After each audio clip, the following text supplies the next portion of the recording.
শিমুলপুর গ্রামের ঠিক মাঝখানে এক শতবর্ষী পুরনো বাড়ি দাঁড়িয়ে আছে। বাড়ির চারপাশে ঘন বাঁশঝাড় আর একদিকে বিশাল পুকুর। গ্রামের মানুষজন বলে বাড়িটা অভিশপ্ত। সন্ধ্যা নামতেই কেউ ওই বাড়ির কাছাকাছি যায় না। বাড়িটা নাকি একসময় জমিদার সত্যেন্দ্র রায়ের ছিল, তবে তার পরিবার ধ্বংস হয়ে যাওয়ার পর থেকে বাড়িটা পরিত্যক্ত। একদিন শহরের দুই তরুণ আরিফ আর সজল গ্রামের বেড়াতে আসে।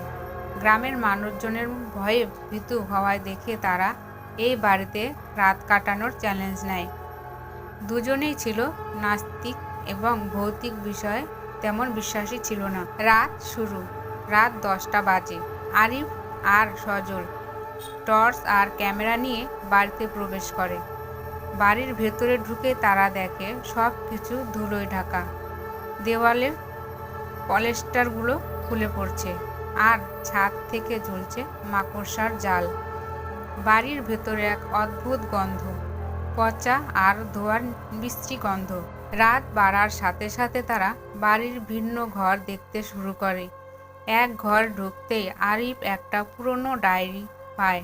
ডায়েরিটা জমিদার সত্যেন্দ্র রায়ের ডায়েরি। পড়তে পড়তে তারা জানতে পারে জমিদারের পরিবার এক রাতে রহস্যজনকভাবে খুন হয়েছিল।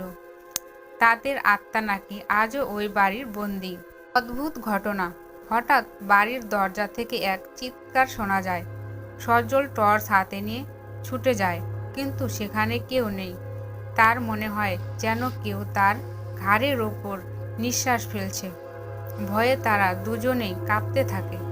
হঠাৎ করেই তাদের আশপাশের বাতাস ভারী হয়ে যায়। জানালার কাছ থেকে তাদের চোখে পড়ে পুকুরের ধারে একটা সাদা শাড়ি পরা মেয়ে বসে আছে।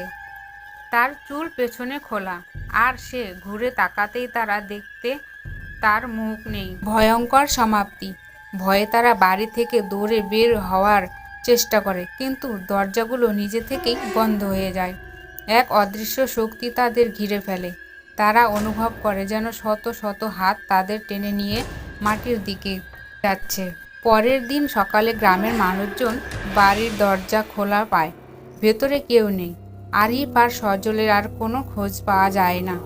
আজও যারা শিমুলপুরের সেই বাড়ির কাছে যায়, তারা রাতের বেলায় অদ্ভুত কান্না আওয়াজ শুনতে পায়। গ্রামের মানুষের বিশ্বাস, বাড়িটা শুধু অভিশপ্ত নয়, তাদের মতো বন্দি আত্মার নতুন শিকার খুঁজছে।